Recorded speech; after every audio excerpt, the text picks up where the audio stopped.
Pode se assentar, por favor.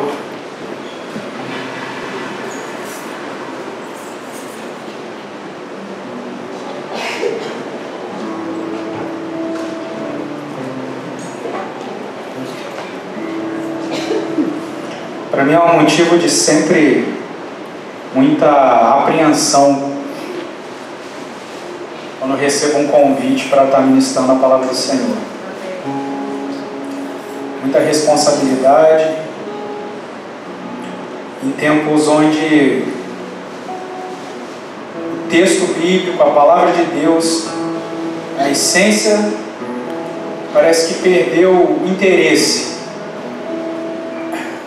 A gente olha ao nosso redor e percebe que a essência do Evangelho, a palavra de Deus, não desperta interesse, não desperta tanto interesse, não atrai multidões. Então, para mim é sempre um desafio, principalmente aqui nessa igreja, onde nós temos aprendido dia após dia a amar a palavra de Deus acima de todas as coisas, a sermos fiéis a Deus acima de todas as coisas. Então é um desafio sempre muito grande, porque o nível de exigência eu sei que é grande. Então eu sempre peço a misericórdia de Deus para me dar a condição de trazer uma mensagem que primeiro para mim faça sentido, que traga clareza, esclarecimento para minha mente, que traga confronto para o meu coração e que eu possa compartilhar também com os irmãos. Queria ler um texto que está lá no livro de Mateus, capítulo 15.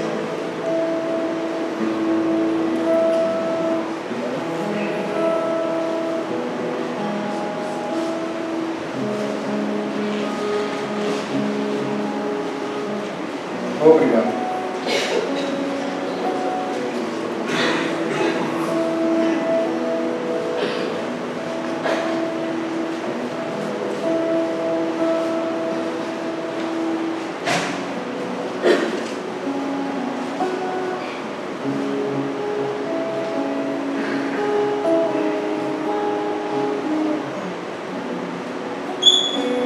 Mateus capítulo 15, o verso 1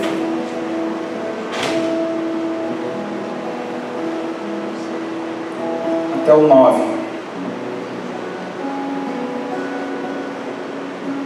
Diz assim o texto: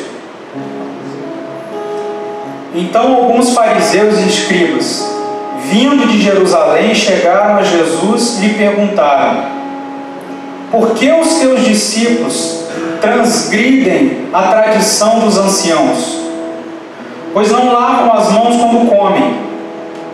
Ele, porém, respondeu: E vós, por que transgredis o mandamento de Deus por causa da vossa tradição?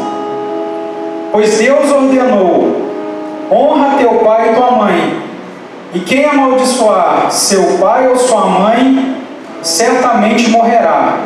Mas vós dizeis: se alguém disser a seu pai ou a sua mãe, o que de mim poderíeis receber como benefício, é a oferta dedicada ao Senhor. Ele de modo algum terá de honrar o seu pai. Assim, por causa da vossa tradição, invalidaste a palavra de Deus. Hipócritas! Bem profetizou Isaías a vosso respeito, dizendo: Esse povo me honra com os lábios, mas o seu coração está longe de mim, e em vão me adora, ensinando doutrinas que são preceitos humanos. Bom, essa mensagem tem título dela, não me agradou muito, mas eu intitulei essa mensagem de amantes da tradição, mas transgressores dos mandamentos. E o que a gente vai ver na exposição desse texto é que ao longo da nossa vida, da nossa caminhada aqui na terra como cristãos, como pessoas, nós aprendemos e E nós somos instruídos, nós recebemos diversos níveis e diversos tipos de instrução e de conhecimento. E ao longo da nossa vida nós vamos formando uma ideia de quem nós somos, de quem Deus é, de o que é o mundo ao nosso redor, de por que as coisas acontecem, e muitas nós também não vamos ter respostas. Mas a verdade é que eu hoje, você, é fruto de tudo que você aprendeu até nesse momento. E você se tornará ainda fruto de algo que você continuará aprendendo, ou que você irá ter que desaprender. E o que a gente vê nesse texto é uma comparação muito dura que Jesus faz ali com aqueles homens, onde ele confronta a tradição dos homens com os ensinamentos de Deus, com a mensagem de Cristo, com os mandamentos divinos. E ele coloca um terceiro elemento, onde ele aborda um estado onde o homem se projeta para um estado de adorador infrutífero.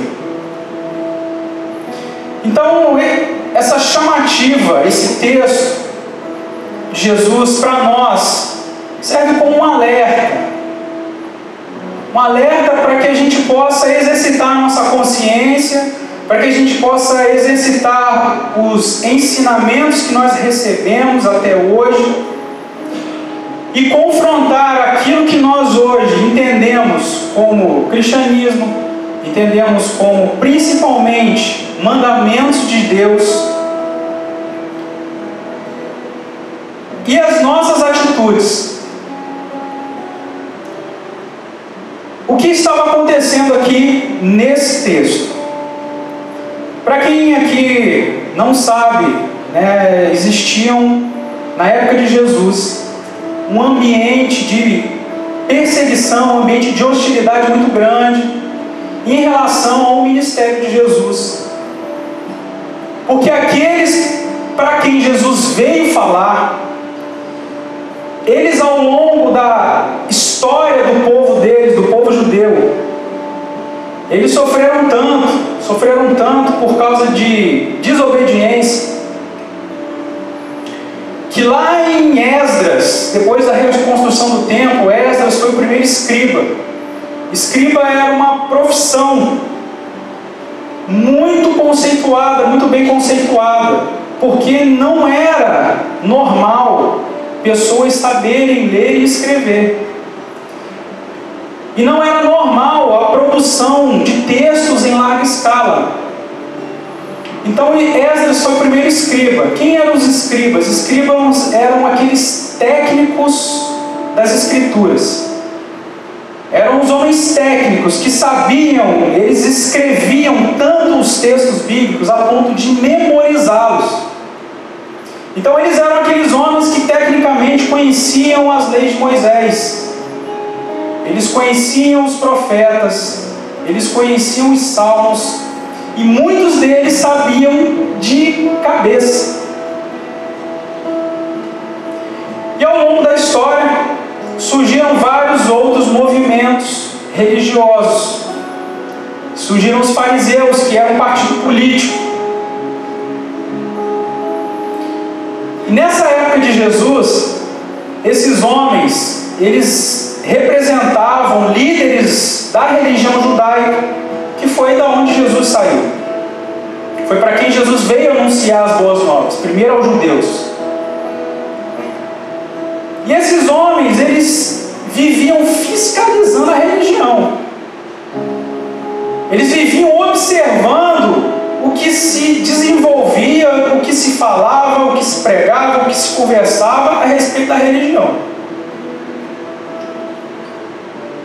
Só que, ao longo do tempo, acredita-se o seguinte: quando Moisés recebeu lá no Monte Sinai os 10 mandamentos escritos, que para o judeu ele vai chamar Pentateuco, e os profetas de Torá, que é a Bíblia do judeu, acredita-se também que Deus transmitiu uma Torá não escrita, como as tábuas dos 10 mandamentos, mas uma Torá oral.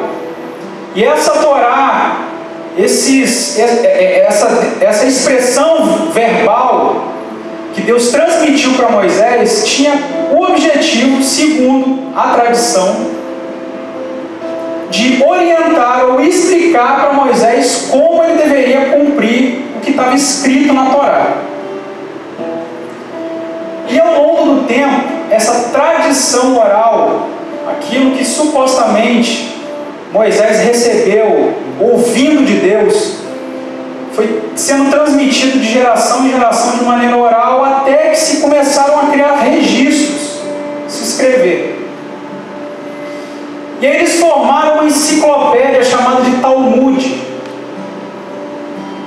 uma sequência de livros que tem como objetivo explicar os 10 mandamentos ou a lei de Moisés. Eles têm como objetivo dizer, olha, essa é a interpretação, é assim que você deve cumprir o que está pedindo o texto. E o que aconteceu ao longo do tempo?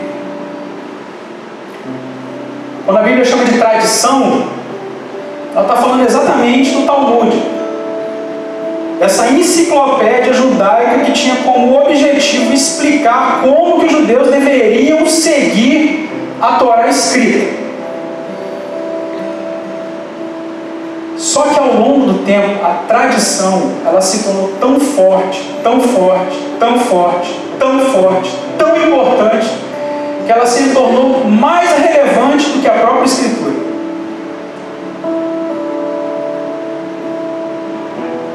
Existia uma observância que os judeus levavam muito a sério, que era um ritual da purificação. O judeu de raiz, ele não comia sem lavar as mãos, e esse ritual de purificação ao longo do tempo ele vai tomando diversas formas, diversas maneiras de ser executado, mas a verdade, em resumo, o ritual de purificação era muito importante para o judeu, e isso era observado com uma severidade muito alta.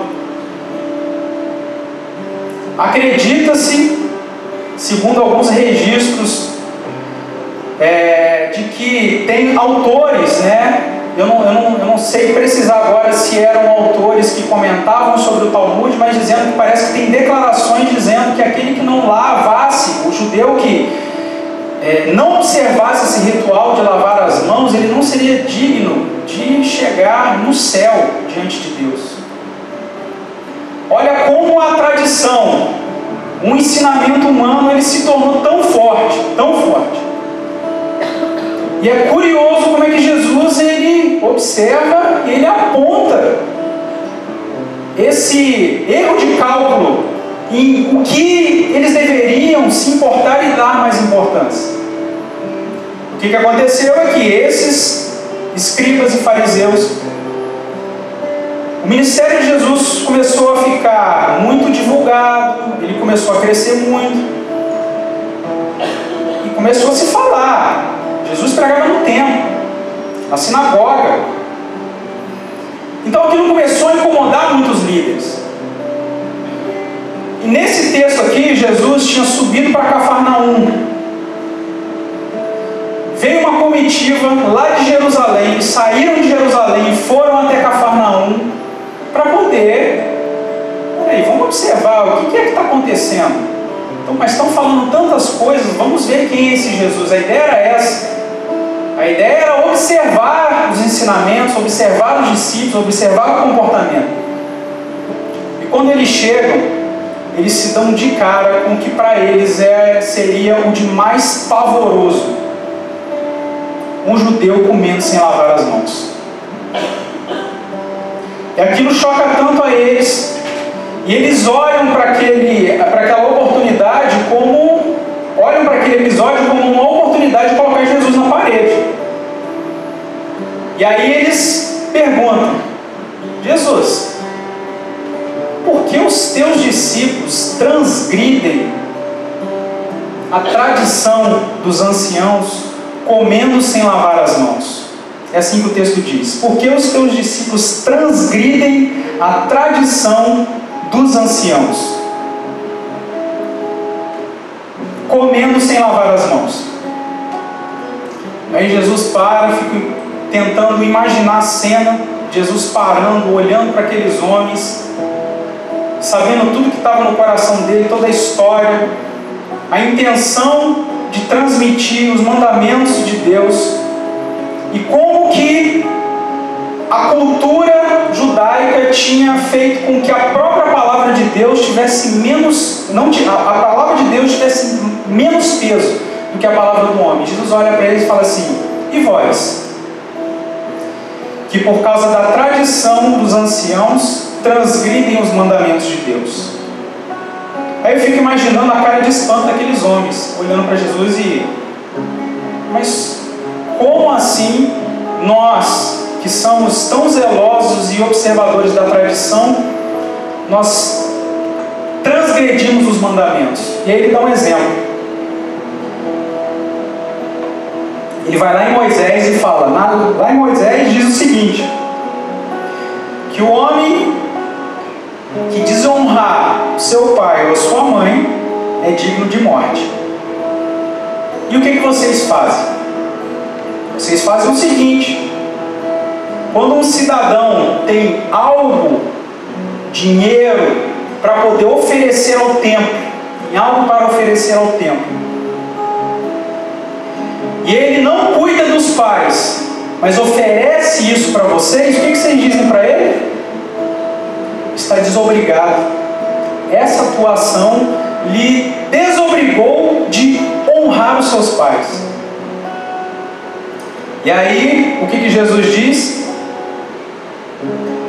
Que por causa da tradição dos homens, vocês transgridem os mandamentos de Deus. E aí ele vai citar os profetas. Já tinha sido profetizado a respeito desse comportamento de vocês. Vocês me honram com os lábios, mas o coração está distante.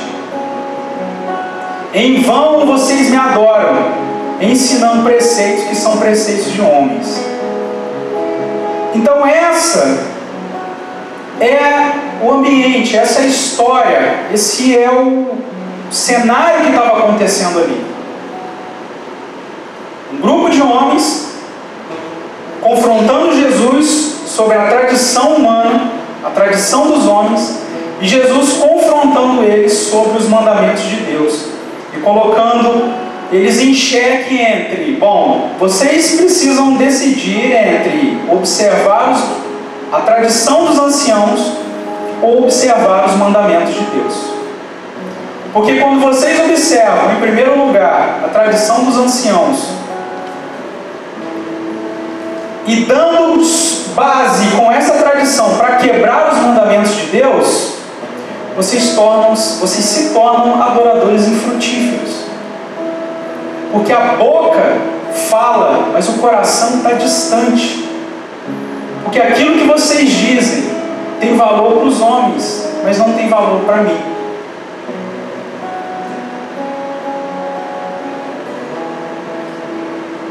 Então o que acontece conosco? O que acontece com a nossa mente?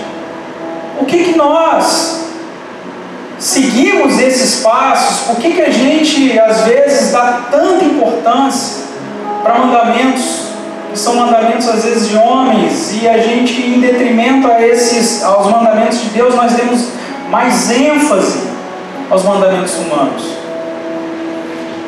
O ser humano, a gente já falou aqui, foi falado aqui essa manhã, acho que pelo Ângelo, de que o homem,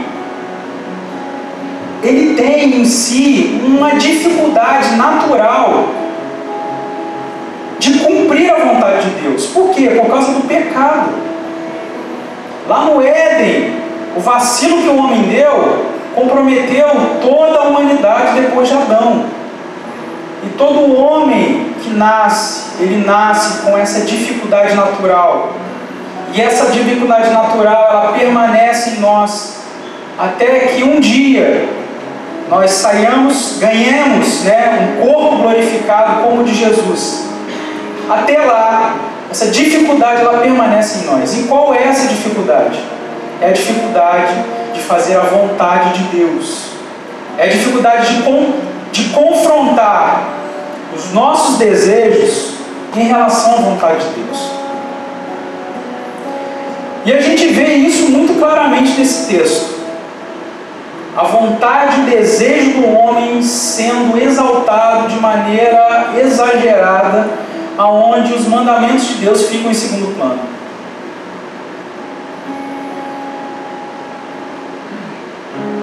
E aí a gente se pergunta, tá, mas ali ele estava falando para líderes judeus, né? O nível ali era outro. Ele não estava falando para a multidão, não era o sermão do monte. De fato não era. E de fato o contexto da mensagem ali envolvia liderança.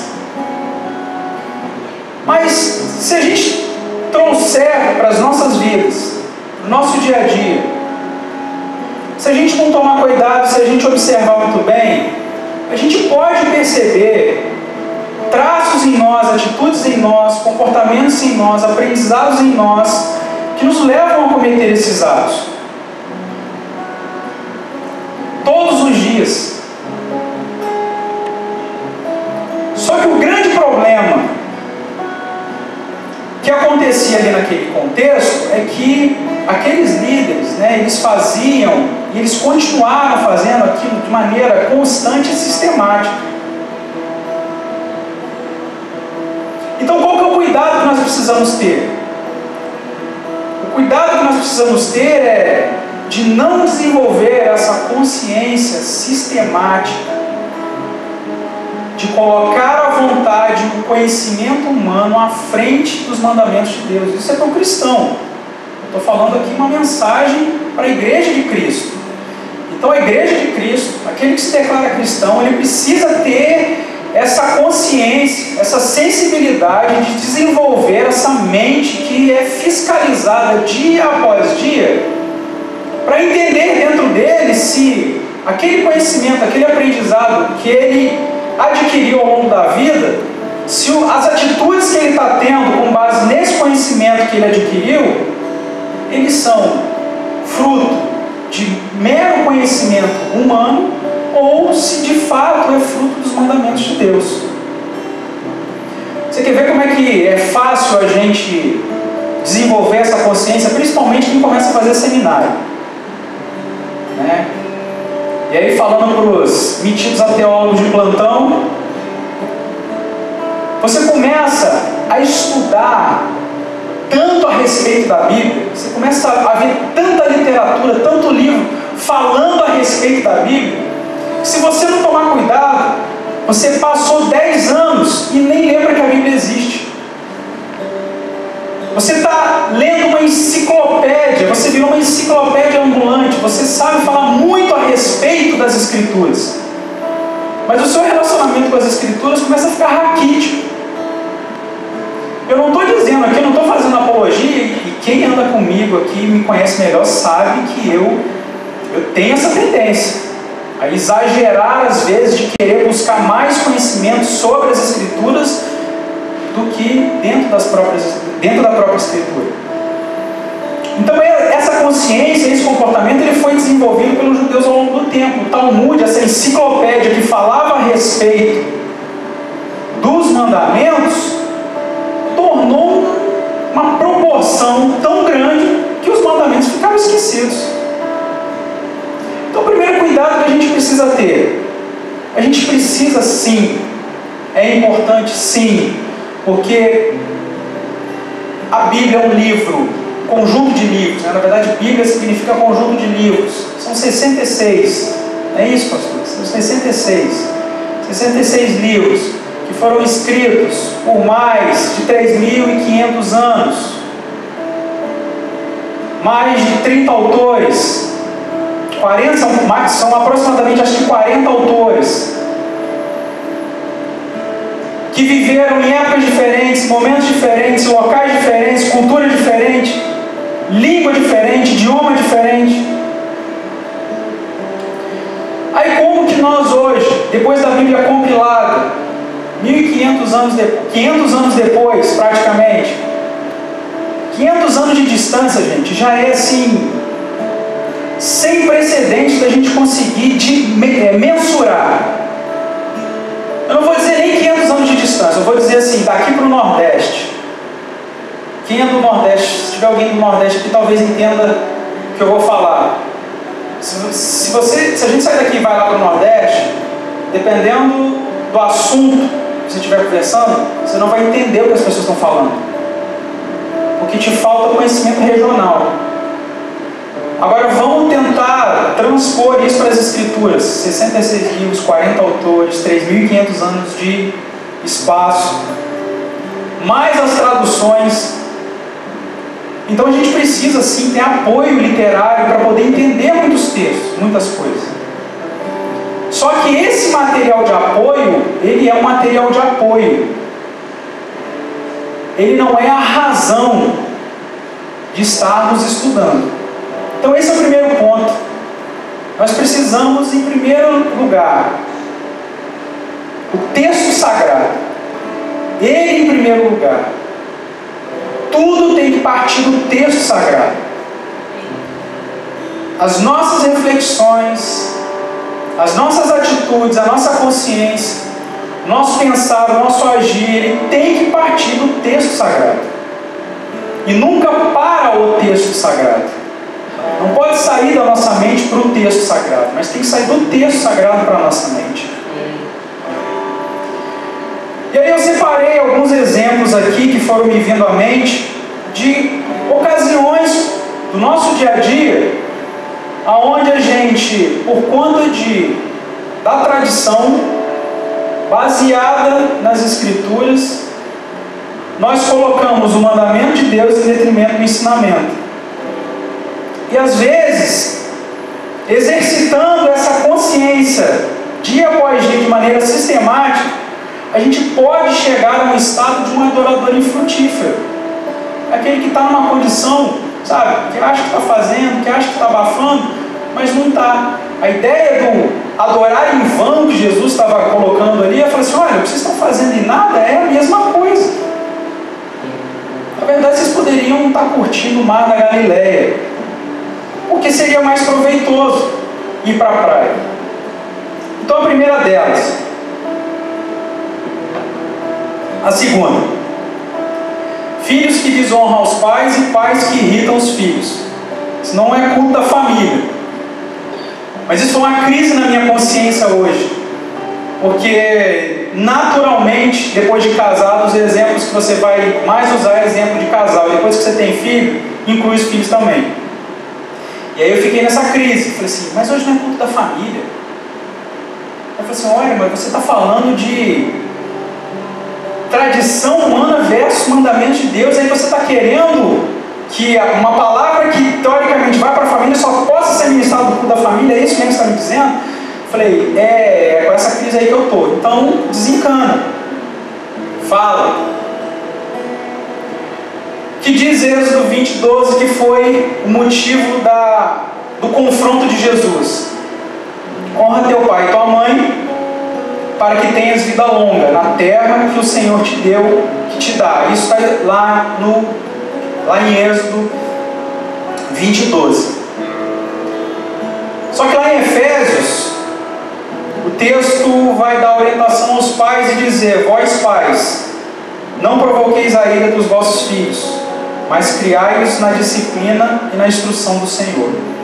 Então nós temos aqui duas ideias que parecem ser conflitantes. Porque de um lado você precisa ter filhos que honram os pais, e do outro você precisa ter pais que não irritam os filhos. Então aonde que os filhos, por exemplo, podem cair nessa armadilha de colocar às vezes algo que foi ensinado por alguém com mais importância do que algo que as Escrituras dão? Quando ele diz para o pai que ele não vai honrá-lo porque o pai vive irritando ele.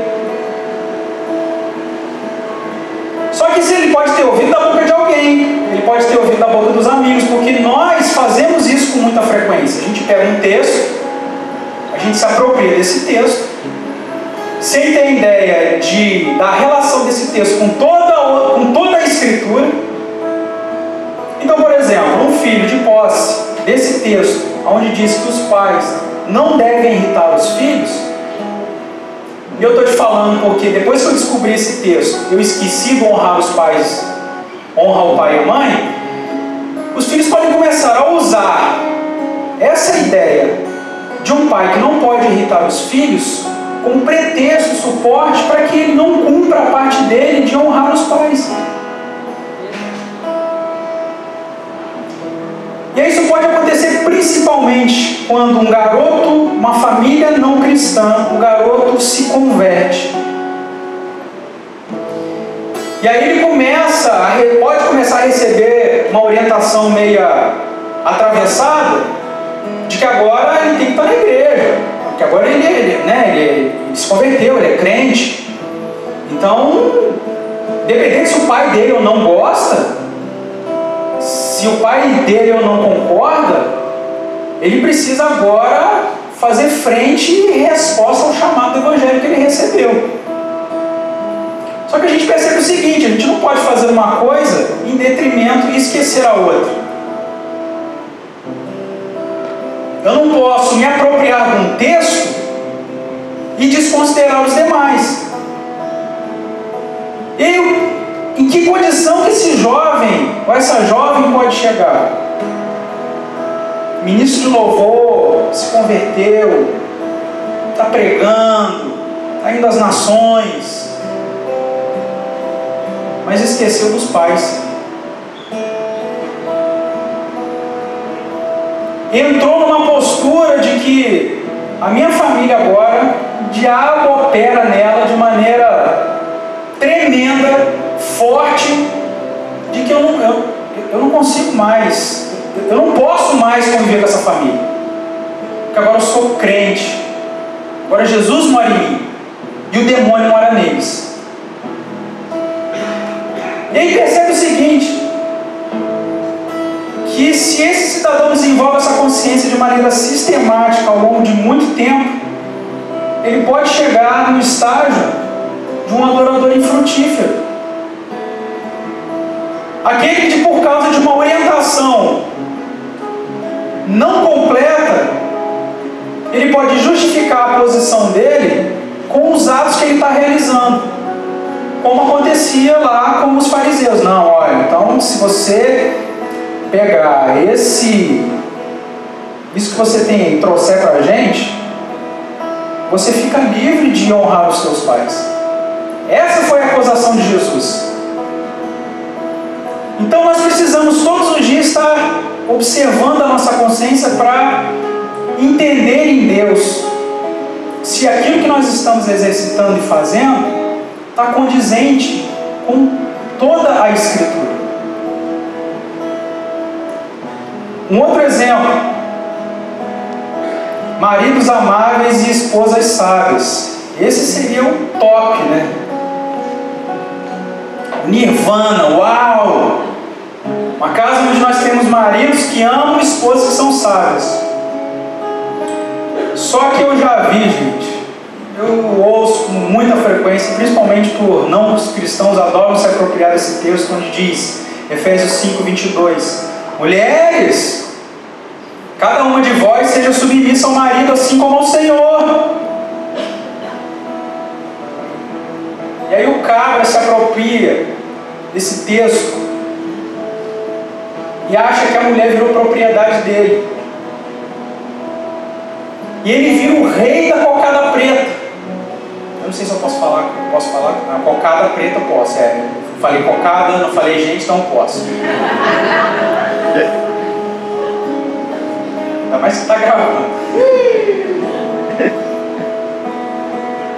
Então ele se apropria desse texto e começa a agir como se fosse um general, como se fosse um homem que merece toda a atenção, como se fosse a pessoa que merece tudo de bom, tudo aos seus pés.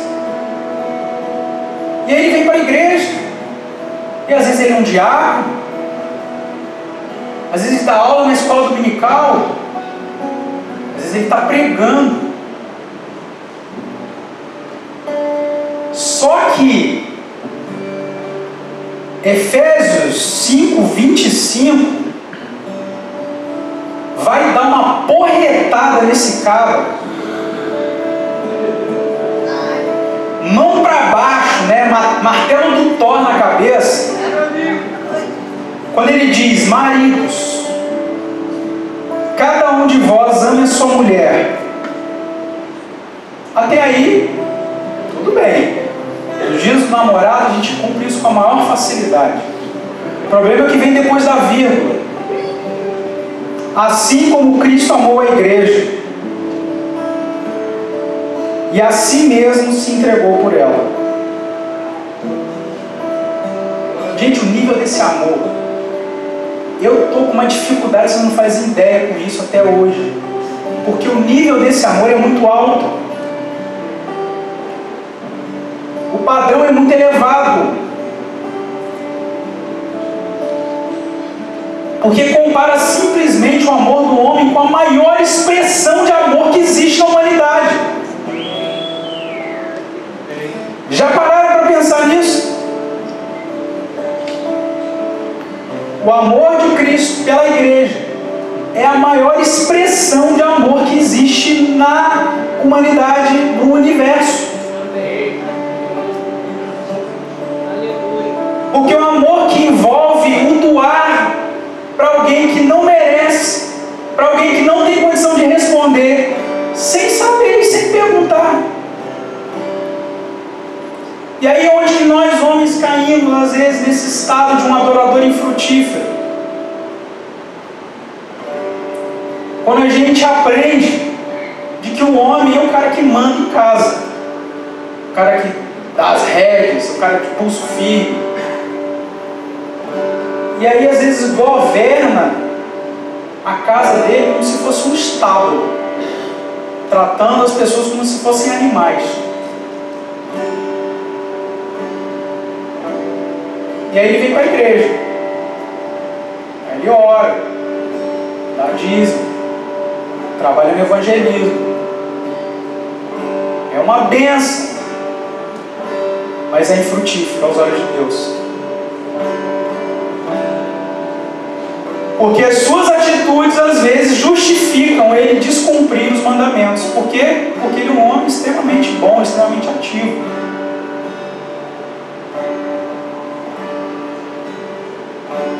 E as esposas. O papel da esposa é muito importante. E aí às vezes a esposa se apropria desse texto onde um homem tem que sangrar por um amor que é comparado com Cristo. Gente, eu falo sangrar porque a comparação aqui é muito exagerada. Eu estou usando uma figura de linguagem, não estou falando que Deus exagerou. Estou dizendo que para a gente é um negócio extremamente alto nível. A comparação do amor do homem para com a mulher, a comparação com o amor de Cristo para com a igreja. Então, a esposa pode olhar e falar assim: ok, gostei desse texto. E aí, às vezes, a leitura que ela pode fazer é de que, se o amor é incondicional, ele é incondicional. E o que significa um amor incondicional? É o amor que não impõe condição. E um amor que não impõe condição é um amor que não se pergunta se, senão, então, mas. Não. É um amor que se dá independente da resposta. Só que em Provérbios vai dizer que toda mulher sábia, Provérbios 14:1, toda mulher sábia edifica sua casa, mas a insensata, porém, com as suas próprias mãos a derruba. Vê aqui, gente, que a gente não pode usar um texto bíblico, a palavra de Deus, ao nosso favor, sem desconsiderar todo o resto. Porque senão a gente pode chegar num estado onde nós estamos dentro da igreja e porventura Porque nós estamos defendendo a nossa postura através dos ensinamentos que estão capenga, está faltando perna, não está completo. E um último exemplo, a Santa Ceia. O texto lá em Coríntios vai dizer o seguinte: examine, pois, o homem a si mesmo, e dessa forma coma do pão e beba do cálice. Eu perdi a conta das vezes que eu deixei de tomar ceia por achar que por perceber que tinha cometido, que tinha vacilado, que estava brigado com alguém, que estava brigado com a namorada, de mal com a mãe, odiando os pais. Eu perdi a conta das vezes. E aí, qual o ensinamento que eu tinha recebido? No texto anterior, o versículo anterior, diz que aquele homem que comer tem que tomar cuidado para não comer a ceia de maneira indigna. Só que esse texto existe tanta interrogação sobre ele, sobre o que exatamente Paulo estava querendo transmitir, que fica difícil saber. Mas a verdade é o seguinte: o final do texto diz que o homem deve ter uma postura de autoexame. E depois desse autoexame, ele tem que ir para a comunhão. Porque o que foi a ceia do Senhor? A ceia do Senhor foi o momento que Jesus chegou para os discípulos, reunidos com o pão. Ele explica o que é aquele pão, explica o que é o cálice, entrega para os discípulos comerem, como quem diz: agora eu compartilho com vocês. Essa morte, esse sacrifício, essa minha jornada, esse cumprimento que eu venho terminando agora, essa graça de Deus, eu agora compartilho com vocês de maneira prática. Vocês vão experimentar fisicamente, de verdade. Come o pão, bebe o cálice. Então esse é o grande objetivo da ceia. Mas durante muito tempo, em várias ocasiões, eu achava que estava sendo muito legal, eu achava que estava fazendo vistas boas aos olhos de Deus quando eu deixava de cear, porque achava que dentro de mim tinha algo que me desmerecia aquele ato, aquele momento. E ao invés de eu me consertar, ao invés de eu fazer o meu autoexame, exercitar minha mente, encontrar em mim algo que precisa ser mudado e propor a mudança, eu preferia não cear.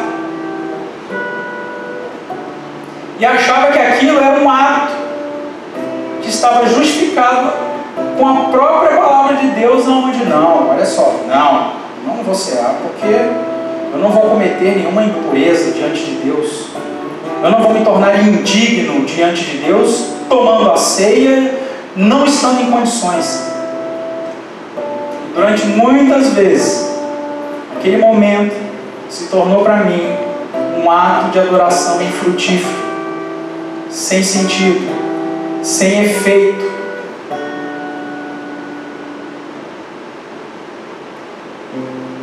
E o que a gente precisa fazer então, já que são tantas e tantas questões que nós vivemos todos os dias na nossa vida, na nossa caminhada como cristão? Nós vivemos e nós viveremos todos os dias, muitos ainda. O que nós precisamos é revisar constantemente os ensinamentos que nós recebemos. Nós recebemos até agora e que nós receberemos até o final da nossa vida. Sempre confrontando com os textos sagrados e a orientação do Santo Espírito. Só assim seremos capazes de discernir a tradição dos homens dos mandamentos de Deus em nós e nos mover, em muitos casos, da condição de um adorador infrutífero para um filho que faz a vontade do Pai. Então essa é a nossa postura, esse é o nosso estado, essa é a caminhada cristã. uma caminhada constante de autoexame, de autorreflexão, para saber se tudo aquilo que nós vivemos recebendo como ensinamento e toda aquela verdade que é construída dentro de nós ao longo de vários anos, se tudo aquilo são frutos de apenas tradição humana ou se tem ali mandamentos divinos. E que a gente possa a cada dia mais desejar ser pessoas que agradam a Deus no sentido de cumprir a sua vontade. Porque a gente não pode confundir a adoração com um estado, com um momento, com uma consciência que se entrega às vezes de maneira inocente diante de Deus. Por esse texto, pelo contexto desse texto, ele vai associar a adoração frutífera com a verdadeira consciência do mandamento divino e do seu cumprimento. E como nós podemos atingir essa consciência? O que precisamos fazer para nos colocarmos nesse estado de alerta? Como a igreja tem investido em ensinamento da palavra de Deus, gente? Como o pastor tem se desdobrado, buscado, fora, dentro, ajuda para que a gente possa se capacitar, para que a gente possa mergulhar, para que a gente possa desconstruir muito do que a gente aprendeu, para que a gente possa construir muito do que a gente ainda não sabe. E não existe alternativa. Nós não temos como fugir de lidar constantemente com essas situações e nos autoavaliar e saber as atitudes que eu estou tendo são frutos de que tipo de orientação. A maneira como eu lido com a minha esposa, a maneira como eu educo os meus filhos, a maneira como eu me comporto no trabalho, a maneira como eu converso com meu irmão, a maneira como eu me importo com o próximo, a maneira como eu lido no meu ambiente onde eu moro. Todas essas minhas atitudes são frutos de quê? De que tipo de base, de fundamento, de ensinamento, de cultura? A cultura é importante. O ensinamento filosófico é importante. Literário, intelectual, desenvolvimento intelectual é importante. Porque quem conhece mais serve melhor. Só que essas coisas não são um fim em si mesmas. O que eu quero dizer com isso? A nossa razão de existir não é obter conhecimento, a síndrome da cabeça inchada, não é isso. É um grande erro, eu fico vendo, gente, o movimento que está perdendo força agora, que nasceu lá na França, no iluminismo, aquela coisa do conhecimento, a era do conhecimento, que a educação, ela muda as estruturas, ela muda as nações, ela muda a consciência, de fato muda, mas não é ela que de fato resolve o problema que existe. Estudo não vai transformar gerações, nação em nações melhores. Estudo vai transformar as pessoas mais inteligentes, mais conhecidas, mais sabidas.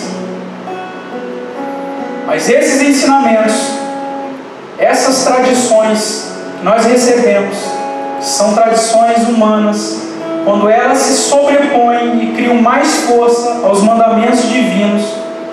E nós exercitamos isso ao longo de muitos anos de maneira sistemática, a ponto que as Escrituras, o texto sagrado, não tem mais peso nenhum na nossa vida. Aí nós nos colocamos numa posição de adoradores infrutíferos.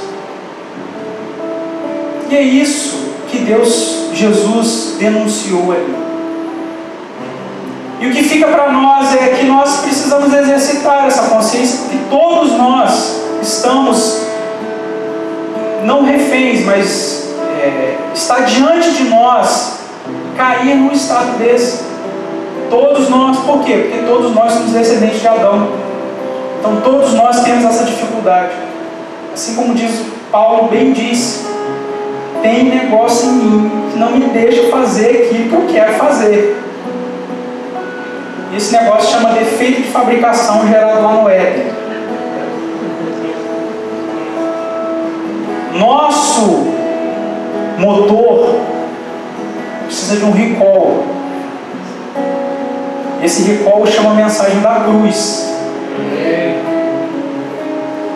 Só que a gente só vai receber por completo essa reformulação quando nós não estivermos mais nesse corpo que nós habitamos.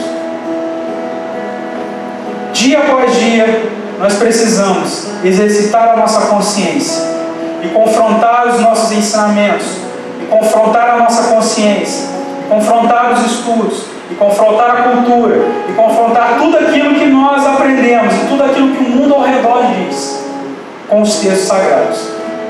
E saber, aquilo que mais tem valor em mim, são preceitos humanos ou são mandamentos de Deus? Que Deus nos abençoe. Que o Senhor possa nos ajudar.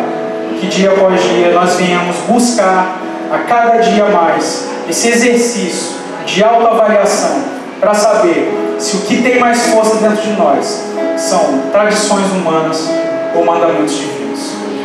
Deus abençoe. Em nome de Jesus.